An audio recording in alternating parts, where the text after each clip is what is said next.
Hello everyone, I'm Ksenia Groh and I'm going to tell you in this presentation about how to navigate the Food Packaging Forum's Food Contact Chemicals database. So let me first share my screen quickly. So here you see the graphical abstract for the publication we wrote about this database. It explains what we've actually done here. So we basically screened publicly available global regulatory and industry sources on food contact materials. And we collected all the chemicals mentioned in these sources, or rather in the lists of chemicals which we extracted from these sources in the Food Contact Chemicals database, FCCdb. And collectively, this database now contains 12,285 chemicals. And so for all of them, where available, we've added hazard information from selected authoritative and non-authoritative hazard information sources. And based on that, we also prioritized 608 hazardous food contact chemicals to be considered for immediate substitution or elimination. And in addition, also we identified also around 1,400 so-called potential chemicals of concern based on various predictive sources and non-authoritative sources of hazard information. But I will come back to this later. And now I'm just going to show you how to actually find all this information and how to find all these numbers in the Food Contact Chemicals database. So the Food Contact Chemicals database is nothing more than just an Excel sheet, basically, and you just have to know in which column which information can be found. So the database file itself can be downloaded from the repository at Zenodo. So the current version is version 5, which corresponds to the publication, peer-reviewed publication that we have released about it in end of November 2020. And you should always contact this Zenodo link to see whether meanwhile also some newer versions of the database appeared. But at the moment it's version 5, which corresponds to the publication. And by the way, the publication that I'm always talking about is called Overview of Intentionally Used Food Contact Chemicals and Their Hazards. It explains the compilation of the database and hazard assessment that we have performed. It can be found at this DOI. Sorry, it's here, the DOI link, and it's open access, so you're welcome to consult it anytime. And coming back to the database file, essentially what is most important to read in the whole database file is naturally the Readme tab. So the Readme tab is constructed in a way to give you the information about each worksheet and each column, which you will see in the database worksheets. We've got only 3 different worksheets in the database itself, and in each worksheet you have the same column names. And so in the Readme tab, the columns are listed from top to bottom, which corresponds to left to right in the database files themselves. And basically what you see here is for each of the titles of the columns, you have the information with also with some links and some further information provided when necessary for each of the columns that you find in the database. So first, just very quickly, information about the worksheets. The most important worksheet is the FCCdb final list. This is the one which contains those 12,285 chemicals at the moment. We also have 2 additional worksheets, or FCCdb orphan substances, which contains around 100 substances which were included in the earlier versions of the FCCdb, but they are excluded at the moment because if earlier they have been included, for example, for being on some kind of a draft list of FCCs from a certain legislation, now it has been superseded and the final list or the new regulation does not contain this chemical anymore, and it's also not present on any other FCCdb sources or FCCdb lists. And that's why this chemical would then be moved to the FCCdb orphan substances, because at present you cannot attribute it to any published or be in force regulatory piece. Okay, and then we also have the worksheet FCCdb excluded substances, which is a very contains just a few substances, namely only 8, and these are mostly the substances which are listed in the US FDA sources, so the inventory of the indirect food additives, as well as the inventory of food contact notifications. And there, this chemical is specifically mentioned either as prohibited from use in human food or as voluntarily phased out by the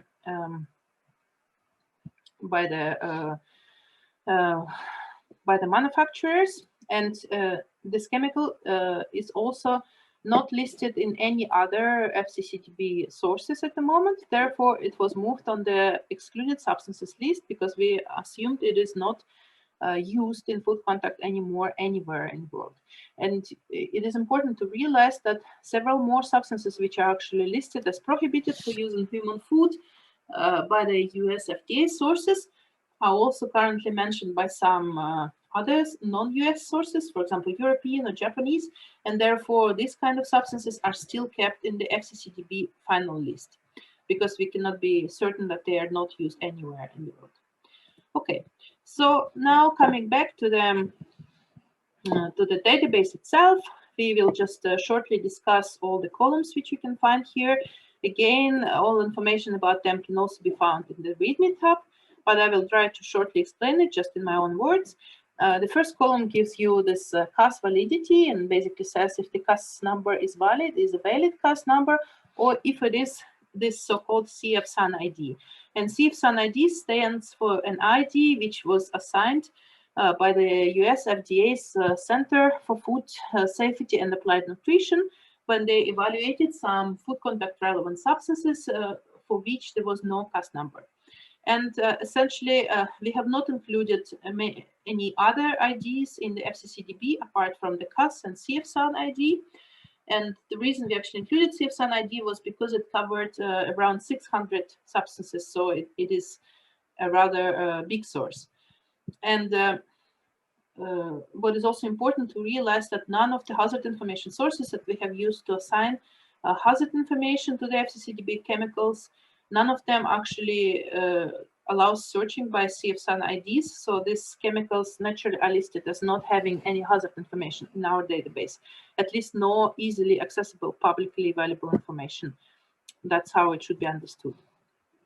Okay, so the next column after the identifier, numerical identifier, gives the name of the chemical, and here it's also important to realize this is the name which was given to this chemical by the source with which it first was included in the FCCdb. So this is not, we have not done any specific checks on those names, whether this is the most common CAS name or whether this is a official EU PAC name or anything of the kind. This is just the name which appeared in the source with which this chemical entered the database. And the same for the next column, synonyms as used by other sources. These are anytime the chemical was found in any other source, we have recorded how it was called there. So the synonyms can be essentially the same as the name column. It can also be some different ones. It can also be more than one, or it can be also 0 if there were no other sources which listed this chemical with this CAS number. But essentially, again, this was not checked for being any official synonym or official name and so on.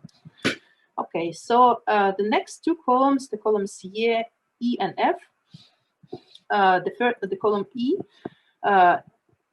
gives an overview of those 608 priority hazardous substances, which we prioritized based on selected authoritative sources.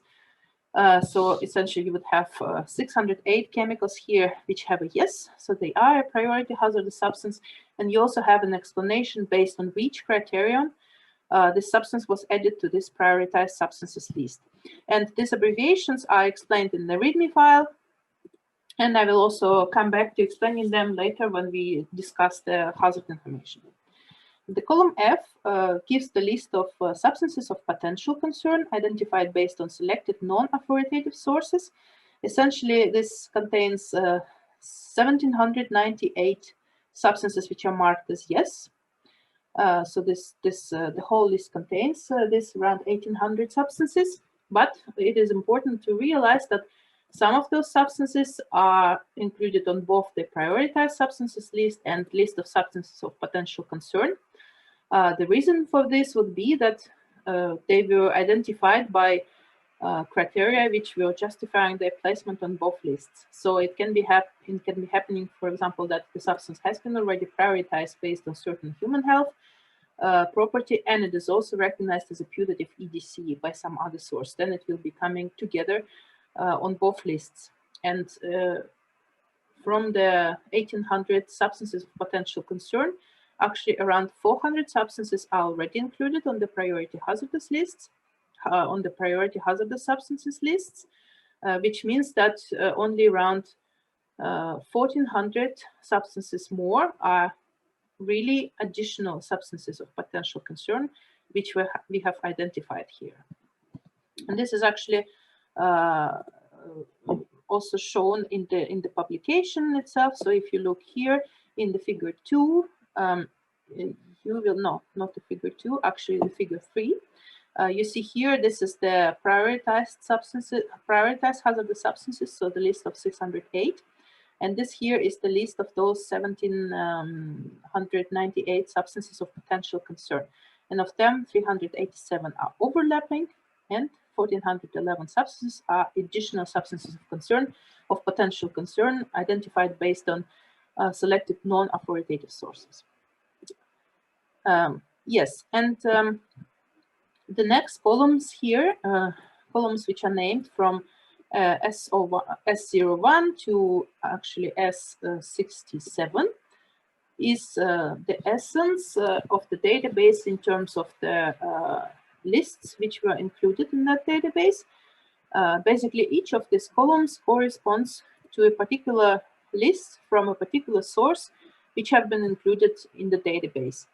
And explanation for each list is given in the Readme file. So, for example, you can see that the source number 8 or number 4, or the list number 4, was extracted from the US FDA Inventory of Effective Food Contact Substance Notifications, FCNs.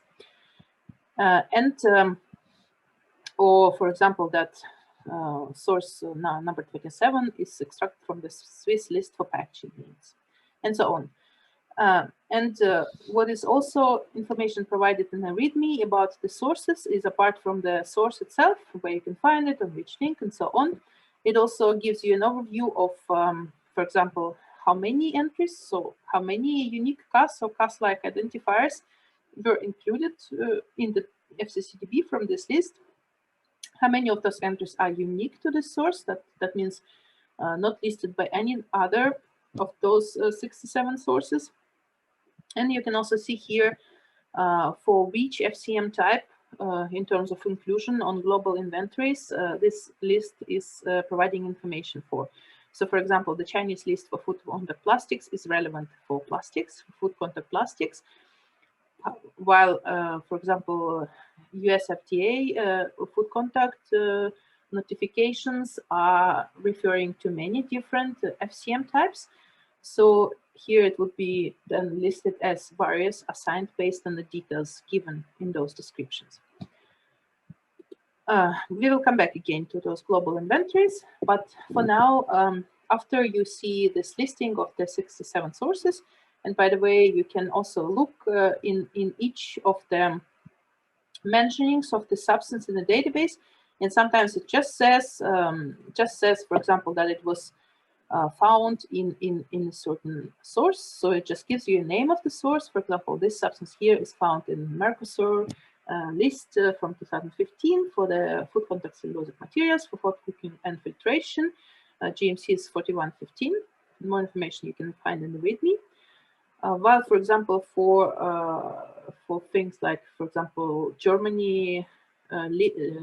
lists for food contact adhesives, it also provides you information what kind of adhesive types were actually assigned to this chemical. So a little bit more information. So you can always have a look whether, you know, just a little information is provided or more when it was possible to include it there. Okay, and here we move then to the hazard information.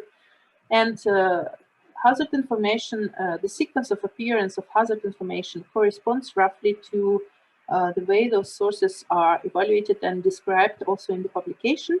So with this, you can refer to, for example, to the table 2 in the publication, which explains to you which kind of information sources were consulted and how those information sources were used. So, for example, the ECA C&L inventory and Japanese inventory of globally harmonized system for classification of chemicals. Those inventories were the first sources used to obtain substance classifications for health hazards and environmental hazards, aligned with globally harmonized system for chemical classification and labeling. And this is the first criterion which was used for identifying priority substances of concern.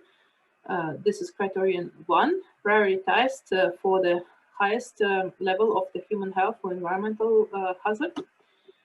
And the 2 other criteria were related to the substance being identified as an EDC or a persistent bioaccumulative and toxic substance of concern. And the third criterion was related to the substance being included on the REACH list of hazardous substances or on the US California Proposition 65 list, so the Prop 65 list from the US. And this is one-to-one followed in the database itself. So first you see the listing of the GHS classifications, so from the ECA and from the Japanese inventory. The reason we looked at 2 inventories was to cover more worldwide sources compared to just focusing on the European view of the problems. And indeed, you can see that for some substances, you had classifications from the Japanese database, but you didn't have classifications from the European database, and also vice versa. And for this reason, we have also, in the list of prioritized substances, we have included substances with the human health hazard score, for example, above 10,000, even if it was having the score only from one of the 2 sources of the GHS information.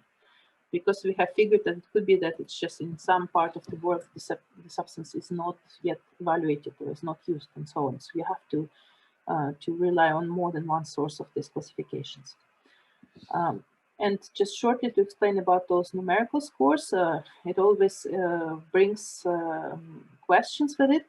Essentially, it is done on a this is a very simple mathematical exercise. You see here in the classification column, you see the real classifications which are given to this chemical by the sources, so by the ECA source or by the Japanese repository source. These classifications are converted to numerical values according to their severity. And the actual values can be found in the supplementary file 2 to the manuscript. You can see them, for example, here. Carcinogenicity 1A and 1B gets the hazard score, grade score of 10,000. And the same for the mutagenicity of category 1 and for the reproductive toxicity of category 1. So essentially, any substance which has some hazard score above 10,000 is having at least one highest hazard classification for carcinogenicity, germ cell mutagenicity, or reproductive toxicity.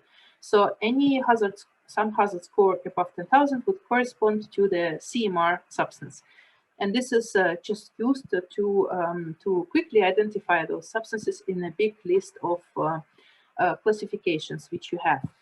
And this is a method which was first offered by Littner in 2011 publication. You can find the reference in the manuscript, but again, essentially, this is just a way of making sense of big list of word-based classifications to quickly identify, for example, the CMR substances or the substances with the highest environmental hazard classification, which in this case is above 1,000, so the aquatic chronic one. Yes, so you can read more about this method in the manuscript itself or in the Litno publication. But essentially, all substances which would be prioritized as hazardous, as priority hazardous substances based on human health hazard would be classified either as carcinogenicity 1, mutagenicity 1, or reproductive toxicity 1. And those which are prioritized for environmental hazards are having at least aquatic chronic 1 toxicity classification, with or without aquatic acute 1 classification. Okay, so far for the GHS. The next criterion for identifying substances of concern was the endocrine disrupting properties. And here we used these sources which are outlined in these 5 column types, basically, and for inclusion on the priority list of substances of concern, we have only relied on the substances officially recognized as in the European Union under REACH or under biocides regulation as EDCs, while substances which were on still under, for example, still under assessment or included on some other lists of endocrine disruptors in the EU, these substances are included in the list of potential substances of concern because there hasn't been yet a multi-stakeholder agreement on some of these substances. Same for the persistent, bioaccumulative, and toxic substances.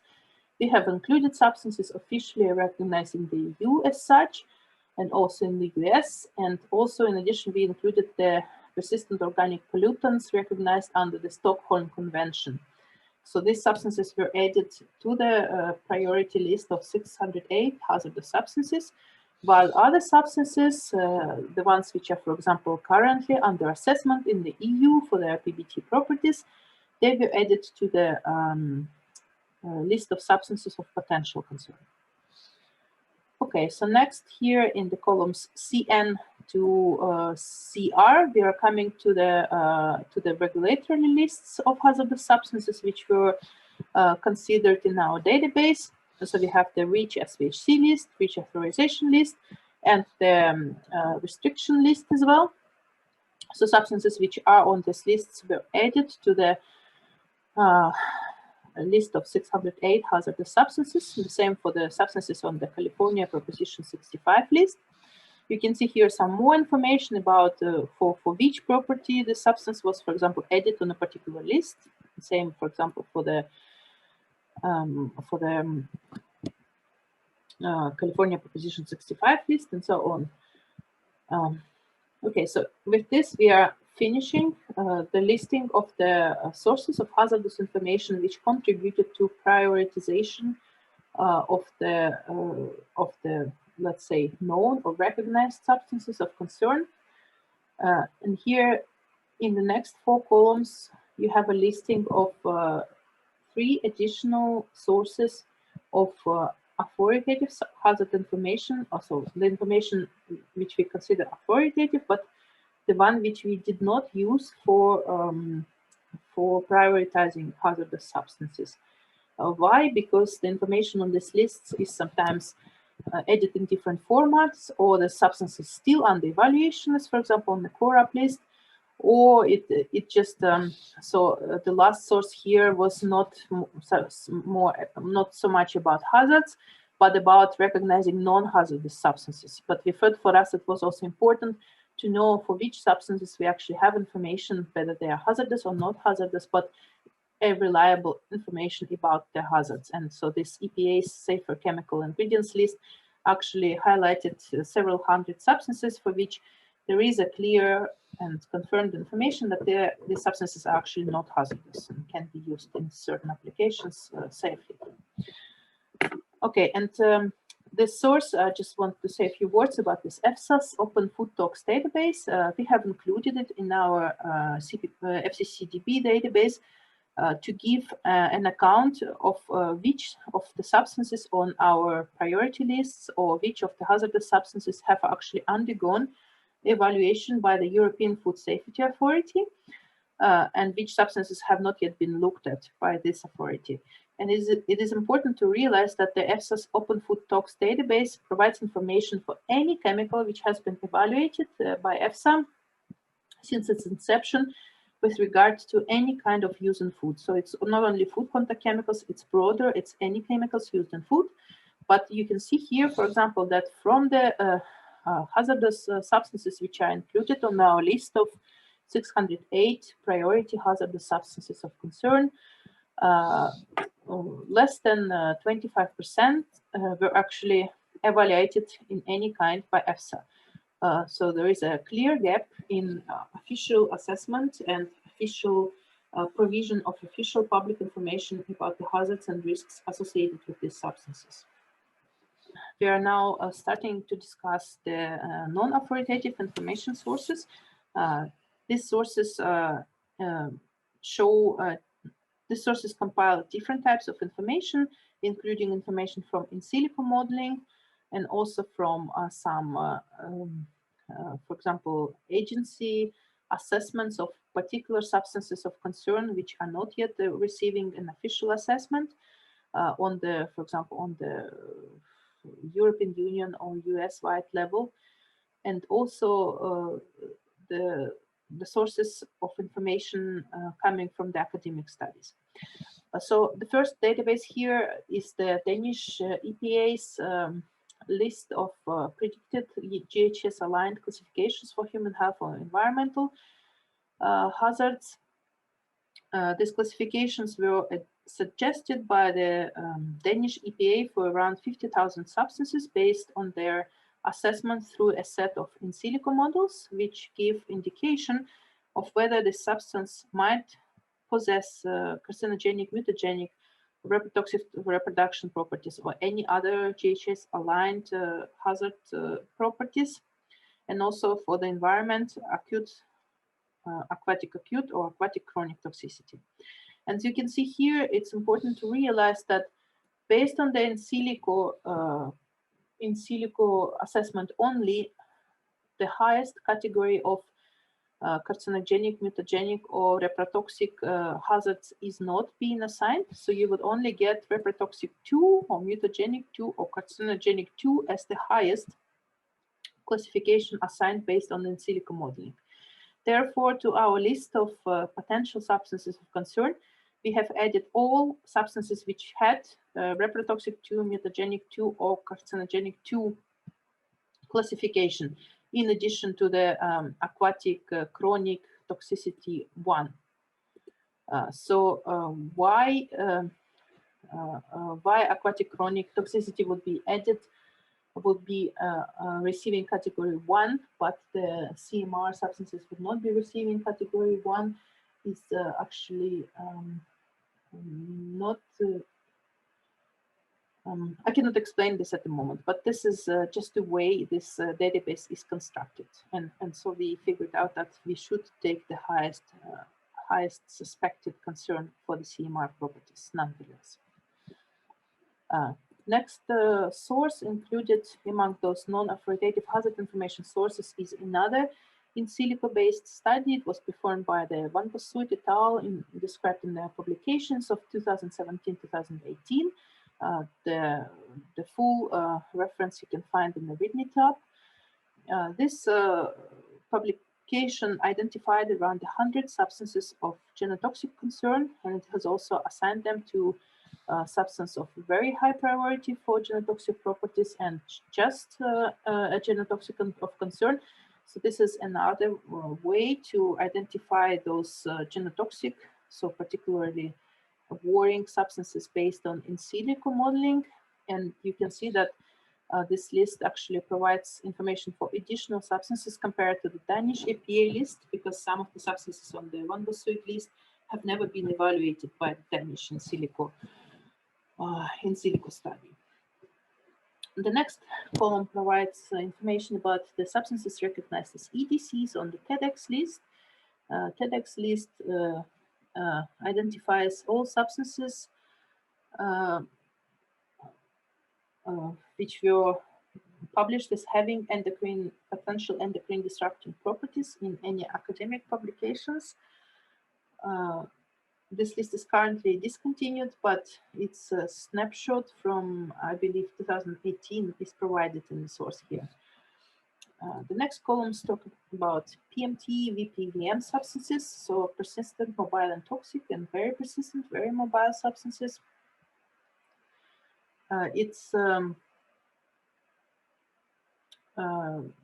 This category of hazardous substances is not yet officially recognized as a hazardous property of concern in the EU, but there are movements to actually start recognizing those substances as substances of equivalent concern to other hazardous substances, also including the PBT, VPVB substances.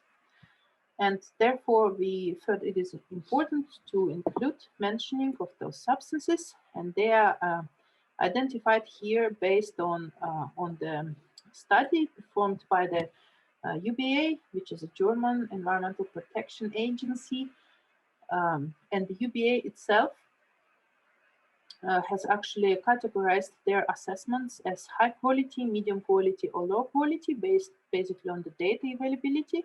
And then it also gave the assignments of whether they consider the substance PMT, PM, only PM, VPVM, and so on. So all this information is provided in this column, and you can choose on which subsets of PMT, VPVMs you would like to focus on. So for example, you could only focus on the substances recognized as PMT or VPVM based on the high quality of assessment only, or you could also include the medium high quality of assessment and so on.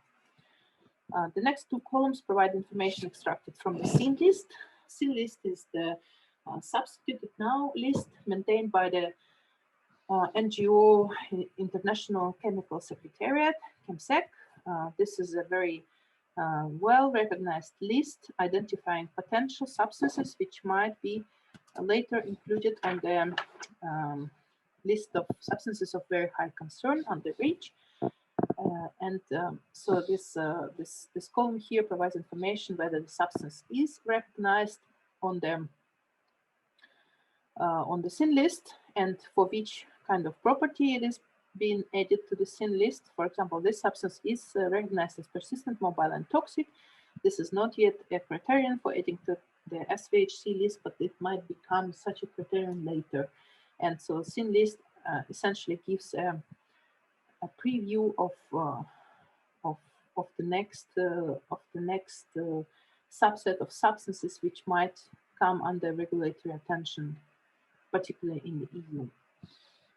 It also provides information on which kind of applications the Synlist has provided the information that this substance is used in. For example, this particular substance is seen to be used in plastics and rubber, in addition to paints and pigments, textiles, furniture, and so on.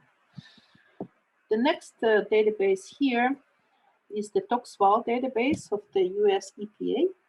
And here we provide information on whether the chemical is found in this database, plus it gives you the number of overall number of data sources included in this database, overall number of PubMed articles this substance is included in, number of the PubChem data sources about these chemicals, and number of sources included in the CPDB, so the chemicals and products database. You can read more about them either in the Readme file or in the Toxval description itself, but for us, essentially, we use this source to understand for how many chemicals there is still some more data and potentially some more hazard data might be available from the sources which we have not evaluated in our previous evaluation. So not in all sources that we have evaluated before, but we also wanted to see whether there is additional hazard information available from academic studies and other kind of gray sources which we might not have accounted for yet. And you can see that the depth of coverage for particular chemicals varies very widely. So for example, for this chemical, you have 143 data sources included in the Toxval, and actually 188 PubMed articles have mentioned this chemical, or this chemical, for example, is mentioned by the 17,000 PubMed articles. I wonder what kind of chemicals is that. but I mean, you can have a look afterwards. You can see also that there are also some chemicals which are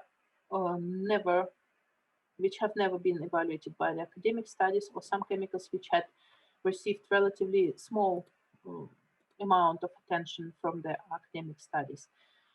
So you can just see, just this column here provides a feeling for how many chemicals have actually been studied in this or the other way, and for which chemicals we still don't have any information from, even from this wide variety of sources.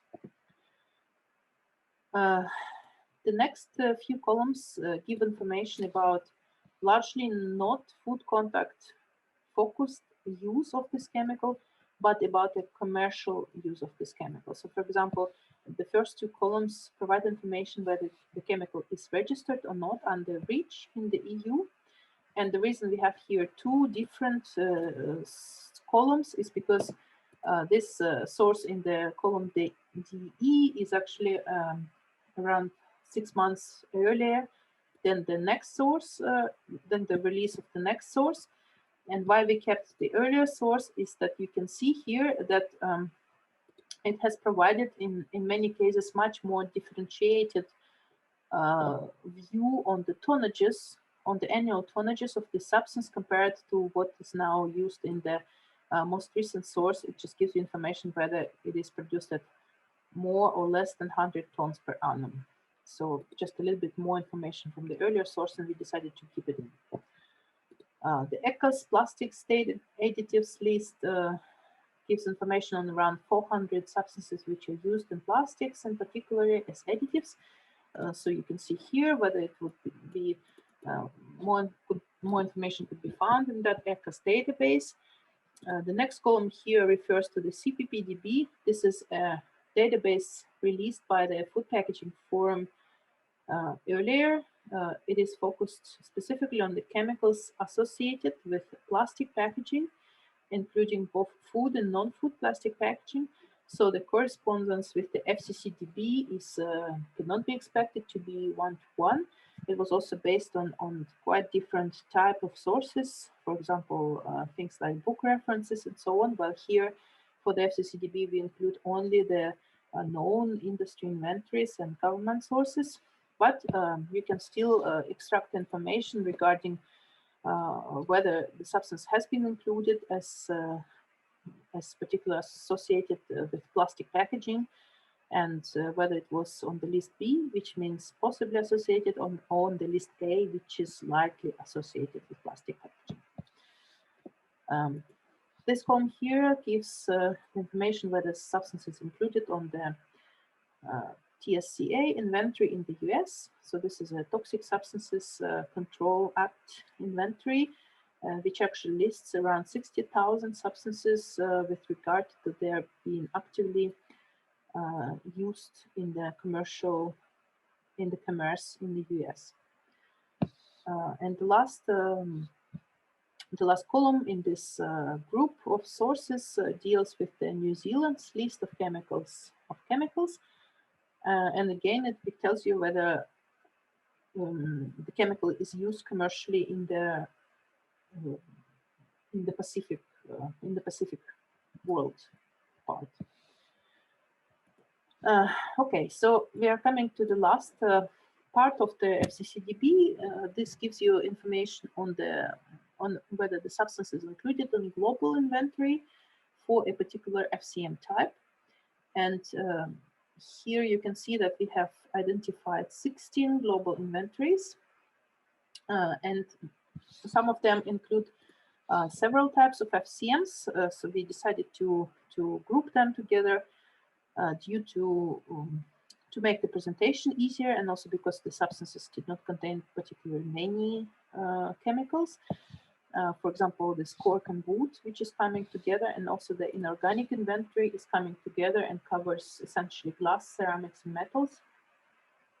And we also have inventory for other uses. Other uses refers to things like not being used in a particular material, but being used, for example, as a surface sanitizer or as a lubricant, and so on. So this type of substances would be mentioned on the global inventory if we had information about their use in those other food contact applications.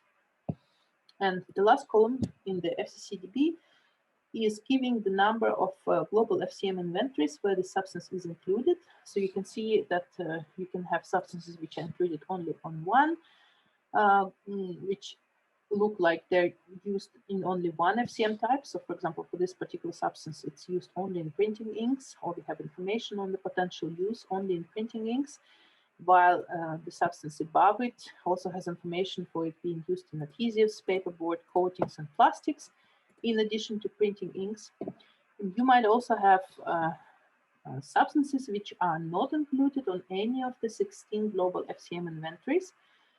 This happens because the substance has undefined use, and that means it was mentioned by the FCCdb sources which do not provide any further information about their use in a particular FCM type. And as you can see here, for example, this particular substance came from the list of best practices for chemicals in food contact, and it is just generally listed as restricted or undesired substance in food packaging without specific indication for which type of food packaging. So it could be plastic, it could be as well paper. The substance is in general not desired to be used in the production of food packaging. So okay, I think with this I can finish this discussion of the FCCdb. Again, I hope I was able to demonstrate to you that you can navigate this database simply by choosing, for example, the whole database and then sorting by columns for a particular part which interests you. Then you can take the subset of substances out and have a look at them, evaluating them for some other properties, or searching the database for some other properties, and so on. So remember, when you're sorting to sort the whole database and not just certain parts, because otherwise this will kill the order in the whole database. And remember, with any questions, to read the Readme file and the publication itself.